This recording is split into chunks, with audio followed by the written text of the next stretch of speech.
The Cleveland Browns just pressed the reset button for the 11th time since 1999, and owner Jimmy Haslam's desperate declaration about the next 120 days being crucial has unleashed absolute chaos across the NFL. But here's where this story gets absolutely insane. The Browns' top internal candidate to replace Kevin Stefanski isn't some flashy offensive genius or a proven winner from another organization. It's defensive coordinator Jim Schwartz, a coach who went 29-51 in his only previous head coaching stint with the Detroit Lions over a decade ago. Schwartz interviews on Thursday for the job, and suddenly everyone's talking about his Super Bowl ring from 2018 with the Philadelphia Eagles like it's the golden ticket that will fix Cleveland's decades of dysfunction. Pro Bowl cornerback Denzel Ward is publicly campaigning for Schwartz to get the job. Myles Garrett, who just broke the NFL's single-season sack record, loves playing under him and has made it crystal clear he doesn't want to lose his defensive coordinator. But here's the problem that nobody wants to acknowledge. Schwartz's defense was elite while the Browns went 5-12, which means defense wasn't the issue. The offense was catastrophic, ranking 31st in scoring and second worst in total yards, and Schwartz has zero experience running an offense or developing quarterbacks, so the Browns are about to potentially hire a defensive coordinator to fix an offensive disaster, all because Jimmy Haslam is terrified of losing Schwartz to another team and thinks that Super Bowl ring from 8 years ago somehow guarantees success.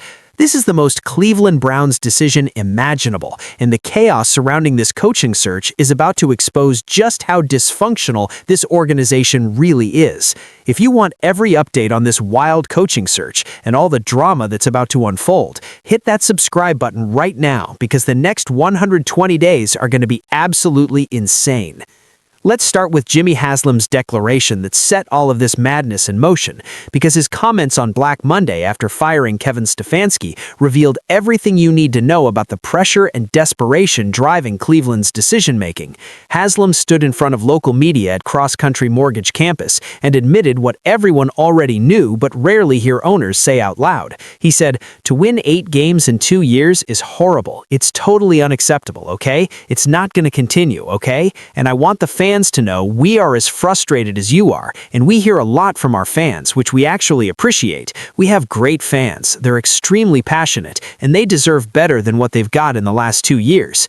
That's ownership taking responsibility, which is refreshing. But then Haslam dropped the line that's become the rallying cry for this entire chaotic offseason. He said, "The next 120 days are crucial for the organization. We've got to find the right head coach. We've got to be efficient again in free agency. We have 10 draft picks, including 2 number ones. We have 4 picks in the top 3 rounds, and we've got to get really good players who are really good people again. We've got to be opportunistic if trade opportunities come along." The next 120 days are crucial. That's 4 months to completely rebuild an organization that's been broken for 25 years. That's 4 months to find a head coach, fix the quarterback position, address massive holes at left tackle and wide receiver, nail the draft, dominate free agency, and somehow convince the fan base that this time will be different. It's an impossible task, and Haslam knows it, which is why he's already setting up the internal candidate that feels safest, Jim Schwartz, a defensive coordinator who won a Super Bowl ring 8 years ago and might be the path of least resistance, even if he's not the right choice for what actually ails the Browns. But before we dive into the Jim Schwartz chaos, we need to understand why Kevin Stefanski was fired in the first place, because that context is critical to grasping why the Browns are in such disarray. Stefanski spent 6 years with Cleveland, posting a 45-56 regular season record with 2 playoff appearances. He won Coach of the Year twice in 2020 and 2023, which is an extraordinary accomplishment that only 17 coaches in NFL history have achieved. He joined Paul Brown as the only coaches in Brown's history to record multiple seasons with at least 11 regular season wins. In his first year, he led the team to its first playoff appearance since 2002 and first playoff victory in 26 years. Stefanski did more for the Browns than any coach in the modern era, and yet he was fired because the last 2 seasons were catastrophic. 3-14 in 2024, 5-12 in 2025 for a combined 8-26 record that Haslam accurately called horrible and totally unacceptable. The offense collapsed, ranking 31st in scoring this past season at just 16.4 points per game. The quarterback position became a revolving door of failure with Deshaun Watson injured, Joe Flacco traded mid-season, Dillon Gabriel going 1-5 as a starter before a concussion, and Shedeur Sanders finishing 3-4 in 7 starts with a 19.0 total QBR. Stefanski couldn't fix it, and ultimately that cost him his job. But here's the critical thing. The one part of the Browns that actually worked during those 2 disastrous seasons was the defense, and that's why Jim Schwartz has suddenly become the most important figure in this entire coaching search. Jim Schwartz is 59 years old and has been Cleveland's defensive coordinator for the past 3 seasons. When he arrived in 2023, he inherited a defense that had been mediocre at best under previous coordinator Joe Woods. Schwartz immediately transformed the unit into the #1 ranked defense in the entire NFL based on total yardage allowed. The Browns made the playoffs that year, won a game, and Schwartz won Assistant Coach of the Year.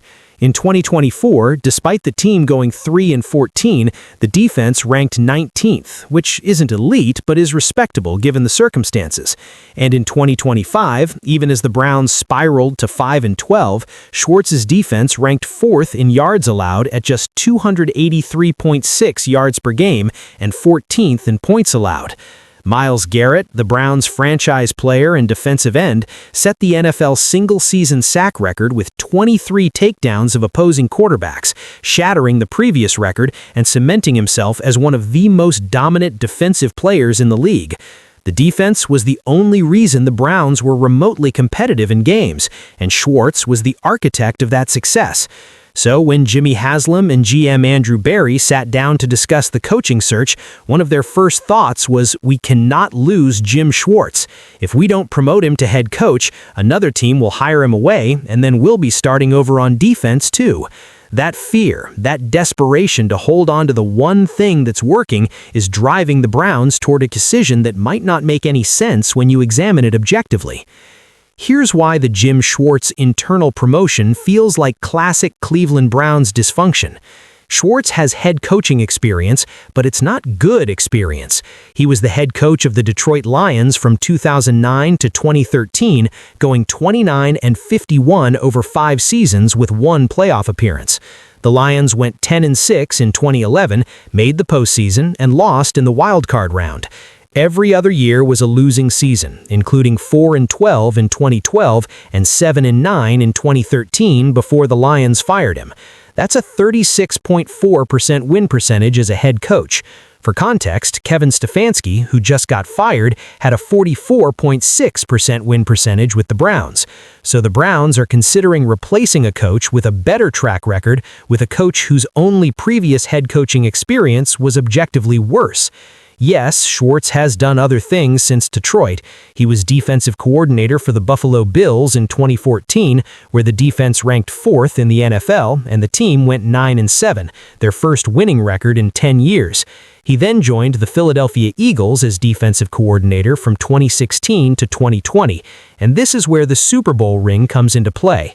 In 2017, the Eagles went 13-3 in the regular season, and Schwartz's defense was a major reason why.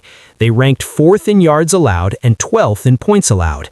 In the playoffs, the Eagles knocked off the Atlanta Falcons, Minnesota Vikings, and then beat the New England Patriots in Super Bowl LII 33-32, giving Schwartz his first and only championship ring. That Super Bowl victory is now being held up as proof that Schwartz can succeed as a leader, that he knows what it takes to win at the highest level, that his experience and pedigree make him worthy of another head coaching opportunity. But the reality that Browns fans and the organization need to confront, Schwartz was the defensive coordinator in Philadelphia, not the head coach. Doug Pederson was the head coach, and he's the one who made all the big decisions, managed the locker room, handled the media, dealt with ownership, and orchestrated the overall game plan. Schwartz did his job brilliantly on defense, nobody disputes that. But being a great coordinator and being a great head coach are 2 completely different skill sets.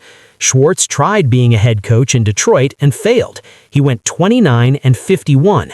He had Matt Stafford at quarterback and Calvin Johnson at wide receiver, 2 future Hall of Famers, and he still couldn't win. The Lions fired him because the team wasn't improving, and Schwartz went back to being a coordinator because that's where his skills are best utilized. Since leaving Detroit, Schwartz has turned down opportunities to interview for other head coaching jobs because he's comfortable being a defensive coordinator. He makes great money, he doesn't have to deal with the pressures of being the head guy, and he gets to focus solely on what he does best, building elite defenses. But now, because the Browns are desperate to keep him and terrified of losing him to another organization, they're interviewing him for the head coaching position on Thursday, and there's a very real chance he gets the job, even though it might not make any sense when you examine it objectively. The player endorsements for Schwartz have been overwhelming, and that's adding fuel to the fire. Pro Bowl cornerback Denzel Ward spoke to media on Monday, the same day Stefanski was fired, and made his feelings crystal clear. Ward said, quote, "So much love and respect for Coach Schwartz. Me, I would highly recommend Coach Schwartz for a head coaching job here, definitely. Like I said before, he's a great coach. He's helped my game tremendously, puts us in great position, great leader, and I can't say enough great things about him. I think he's a guy you want in a coach and somebody to lead a team. And yeah, I know he's the guy. He's a great guy." That's as strong an endorsement as you'll ever hear from a player about a coach. Ward played some of his best football of his career under Schwartz, and he clearly believes his defensive coordinator should be elevated to head coach. Myles Garrett, though more subtle in his public comments, has made it known throughout the season that he loves playing for Schwartz, and that the defensive system Schwartz has installed is a major reason why Garrett just broke the single-season sack record. Garrett was asked last week whether he'd support Stefanski's return, and while he didn't explicitly say no, the implication was clear that Garrett wanted a change. But the one person Garrett doesn't want to lose is Schwartz, and that's creating enormous pressure on the Browns to promote Schwartz to head coach rather than risk losing him entirely. But here's the massive problem that nobody seems to be addressing. The Browns' issue isn't defense. The Browns ranked 4th in defensive yardage allowed and 14th in points allowed in 2025. That's elite to above average. The problem is the offense, which ranked 31st in scoring at 16.4 points per game and 31st in total yards at 288.1 yards per game. The Browns couldn't score, couldn't sustain drives, couldn't protect the quarterback, couldn't develop any kind of passing attack, and Jim Schwartz, for all his brilliance as a defensive coordinator, has zero experience fixing an offense. He's never been an offensive coordinator. He's never developed a quarterback. He's never designed an offensive game plan in his life. So if the Browns promote Schwartz to head coach, they'll be relying on him to hire an offensive coordinator who can fix the offense, and then Schwartz will have to trust that coordinator to do the job while Schwartz focuses on defense. That might work in theory, but it rarely works in practice. Head coaches need to have a vision for the entire team, and if that vision is, I'll handle defense and you handle offense, that's not really leadership, that's delegation. The great head coaches, guys like Andy Reid, Kyle Shanahan, Sean McVay, they have a clear offensive or defensive identity that drives the entire organization, and everyone else fits into that system. What's Jim Schwartz's identity as a head coach? Nobody knows, because he was fired from his only head coaching job over a decade ago and hasn't expressed any interest in doing it again until now. Andrew Berry, the Browns' general manager who's leading the coaching search, spoke glowingly about Schwartz during his Monday press conference. Berry said, quote, "So first, with Jim's an outstanding football coach. We have a lot of respect for him, a lot of appreciation for him, and he has certainly earned the right for consideration, but that's something that we still have to discuss and obviously discuss with him." That phrasing, "earned the right for consideration," is telling. Berry isn't saying Schwartz is the guy or that Schwartz is the favorite. He's saying Schwartz deserves to be interviewed because of what he's accomplished, which is true. But deserving an interview and being the right hire are two completely different things. Berry also mentioned that the Browns would interview offensive coordinator Tommy Rees on Thursday, the same day as Schwartz.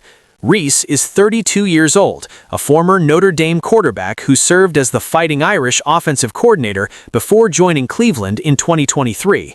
Rees took over play-calling duties from Stefanski starting in Week 10 of this past season, but the offense didn't improve much under his leadership.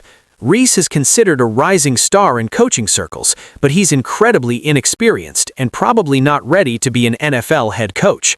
The fact that both Schwartz and Rees are being interviewed feels more like the Browns checking boxes and fulfilling internal obligations rather than conducting a genuine search for the best candidate.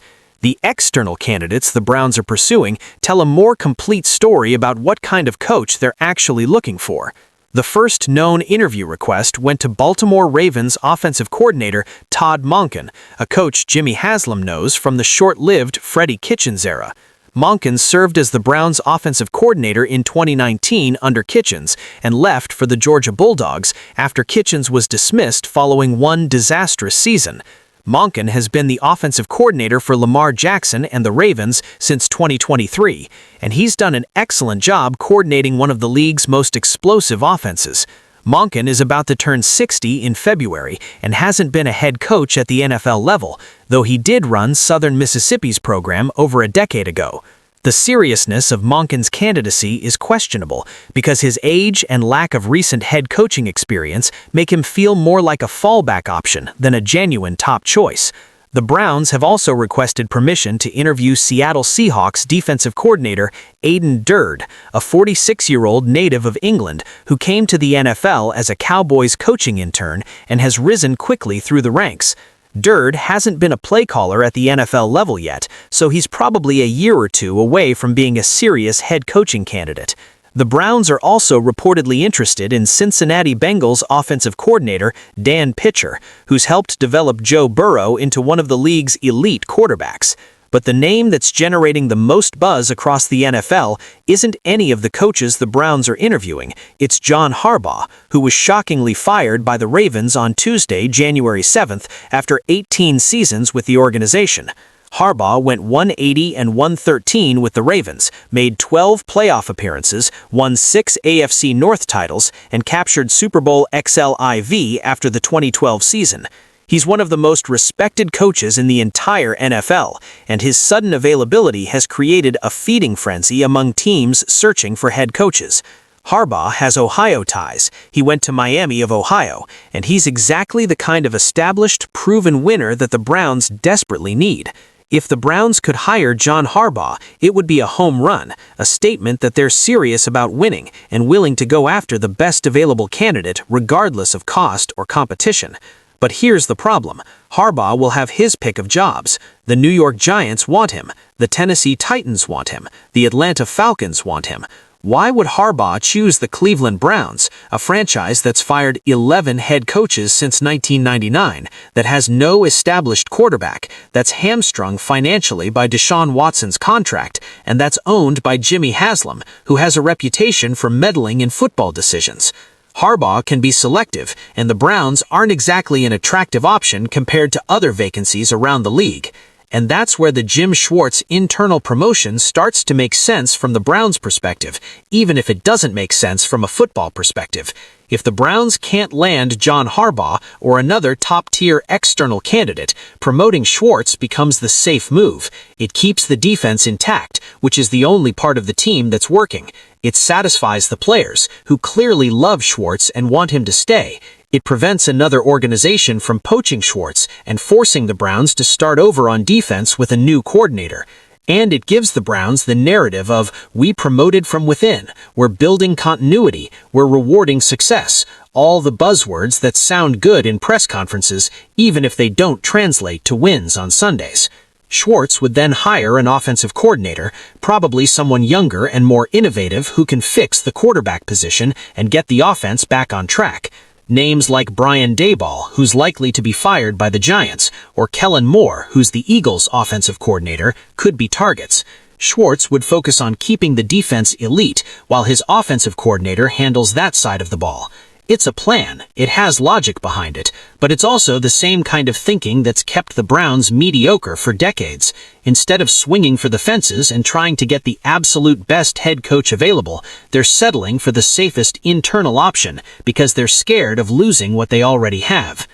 Jimmy Haslam's involvement in this process is another massive red flag that has the entire NFL worried about whoever takes this job. Haslam has owned the Browns since 2012, and in that time he's had 9 different head coaches and 5 general managers. That's an average of 1 head coach every 1.6 years and 1 general manager every 2.8 years. That level of turnover is unprecedented in modern NFL history and speaks to an owner who has no patience, no clear vision, and no ability to let football people make football decisions without interference. Haslam pushed for the Johnny Manziel draft pick in 2014, overruling his football staff because he wanted the headline-grabbing quarterback from Texas A&M. Manziel was a disaster, starting just 8 games over 2 seasons before being released. Haslam was heavily involved in the Deshaun Watson trade in 2022, insisting the Browns go all in with a fully guaranteed $230 million contract, despite Watson's legal issues and the fact that he hadn't played in over a year. That trade is now widely considered the worst transaction in NFL history, and it's hamstrung the Browns financially for years to come. Haslam was reportedly the driving force behind hiring Freddie Kitchens in 2019, a first-time head coach who went 6-10 in his only season. And now, Haslam is overseeing another coaching search, and the fear around the league is that he'll once again meddle in the process and push for a candidate based on name recognition or personal relationships rather than football merit. The Super Bowl ring talk surrounding Jim Schwartz is fascinating because it reveals how desperately the Browns are searching for any kind of validation or credential that justifies their decision-making. Schwartz won Super Bowl L2 with the Philadelphia Eagles in 2018, and that ring has become the centerpiece of the argument for why he deserves another head coaching opportunity. Proponents of Schwartz point to that championship and say he knows what it takes to win at the highest level, that he's been part of a championship organization, that his experience in Philadelphia prepared him to lead a team. But that argument falls apart under scrutiny. Schwartz was the defensive coordinator in Philadelphia, not the head coach. He didn't make personnel decisions. He didn't manage the salary cap. He didn't deal with ownership drama or media pressure or the 1,000 other responsibilities that come with being a head coach. He coordinated one side of the ball, and he did it brilliantly, but that doesn't automatically translate to being a successful head coach. Wade Phillips has 2 Super Bowl rings as a defensive coordinator, one with Denver and one with the Rams, but nobody's clamoring to make him a head coach again because his previous head coaching stints were mediocre at best. Vic Fangio coordinated some of the best defenses in NFL history, but failed miserably as the Broncos head coach from 2019 to 2021. Matt Patricia won a Super Bowl as the Patriots defensive coordinator and then went 9-25 as the Lions head coach before getting fired. The lesson is clear. Being a great coordinator doesn't make you a great head coach, and a Super Bowl ring earned in a coordinator role doesn't guarantee success as the leader of an organization. The chaos surrounding this coaching search isn't just about Jim Schwartz or John Harbaugh or any individual candidate. It's about the Browns' complete inability to present a coherent vision for what kind of coach they're actually looking for. Andrew Berry said in his press conference that the Browns need a coach who can lead the players, lead the staff, lead the organization, and lead through crisis. That's generic management speak that applies to literally every coaching candidate in NFL history. Berry also said the head coach/GM relationship is like a marriage and that they need to be aligned in terms of how they're positioning the team. But what does that actually mean in practice? Does it mean Berry wants a defensive-minded coach because he's more comfortable evaluating offensive talent himself? Does it mean he wants an offensive guru who can fix the quarterback position? Does it mean he wants a CEO-type head coach who manages the entire operation while coordinators handle the schemes? Nobody knows, and that lack of clarity is why this coaching search feels so chaotic and directionless. The quarterback situation looms over this entire process like a dark cloud because whoever the Browns hire as head coach will inherit a disaster at the most important position in sports. Shedeur Sanders, the 5th-round rookie, finished the season going 3-4 in 7 starts with a 19.0 total QBR. Andrew Berry praised Sanders' improvement, but explicitly said he couldn't commit to Sanders being the 2026 starter, stating that they'd explore internal and external options. Deshaun Watson is expected to be on the roster, despite not playing since October 2024 and requiring 2 surgeries on his Achilles tendon. His $80 million cap hit in 2026 means the Browns are stuck with him whether they want him or not. Dillon Gabriel, the 3rd-round pick, went 1-5 as a starter before his concussion and remains under contract. The Browns hold the 6th overall pick in the 2026 NFL Draft and could theoretically draft a quarterback if Fernando Mendoza or Dante Moore or Ty Simpson are available. Free agent options like Daniel Jones, Sam Darnold, and Justin Fields could be targets. It's complete chaos, and whoever takes the head coaching job will be walking into a situation where they have no idea who their quarterback is, no ability to properly evaluate the position due to lack of cap space and draft capital, and enormous pressure from ownership to win immediately, despite having no foundation to build on. The next 120 days that Jimmy Haslam referenced are going to be absolutely critical, but not for the reasons he thinks. Haslam believes the Browns can fix everything in 4 months, hire the right coach, nail the draft, dominate free agency, and turn this franchise around. But the reality is that the next 120 days are going to expose just how dysfunctional this organization really is. They're going to interview Jim Schwartz on Thursday, and the temptation to promote him because it's safe and easy and keeps the players happy is going to be overwhelming. They're going to pursue John Harbaugh and probably get rejected because Harbaugh has better options. They're going to cast a wide net and interview coordinators from other teams, but most of those candidates will be underwhelmed with what the Browns have to offer. They're going to try to figure out the quarterback position and probably make another catastrophic decision because Andrew Berry has been searching for a franchise quarterback for 5 years and hasn't found one yet. They're going to enter the draft with 2 first-round picks and face enormous pressure to draft a quarterback even if it's not the right move. They're going to navigate free agency with limited cap space because of Deshaun Watson's contract.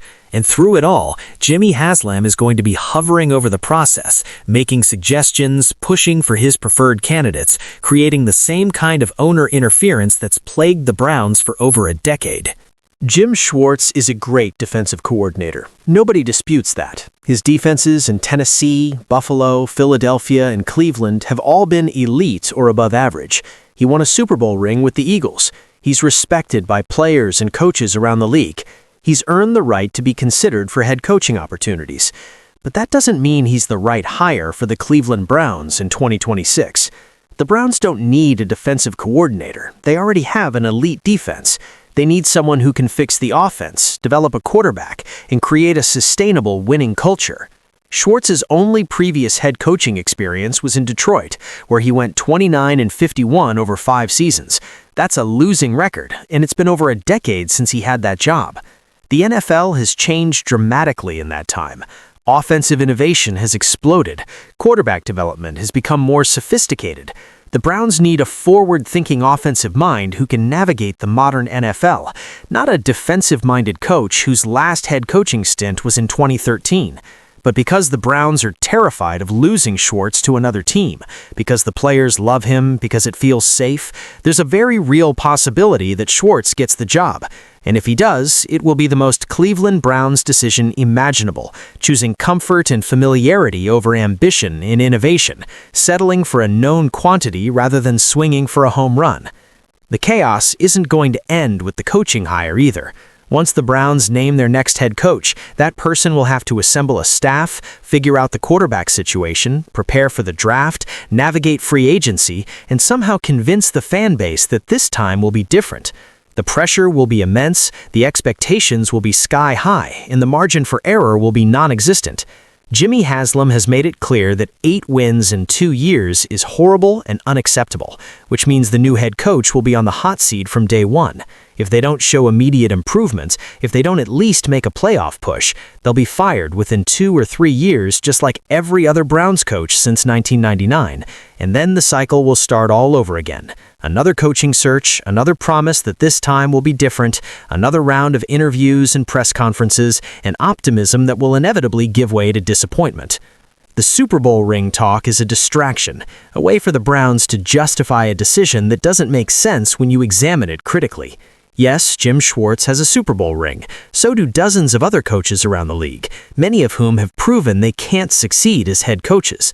A ring earned as a coordinator 8 years ago doesn't guarantee success today, especially when that coach's only previous head coaching experience resulted in a losing record and a firing. The Browns need to be honest with themselves about what they're really doing here. Are they hiring the best available coach to fix their broken organization, or are they making the safe choice to avoid losing their defensive coordinator? Are they swinging for the fences with someone like John Harbaugh, or are they settling for Jim Schwartz because it's easier? Are they building for long-term success, or are they making another short-sighted decision that will set the franchise back even further? Based on their track record over the past 25 years, the answer is probably the latter, and that's why the next 120 days aren't going to fix anything. They're just going to expose the same dysfunction that's defined the Cleveland Browns for over a quarter century.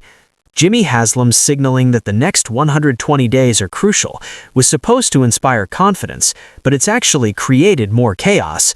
The Jim Schwartz head coaching candidacy is a symptom of that chaos, a desperate attempt by the Browns to hold on to what's working, even if it means promoting someone who's not ready or right for the job.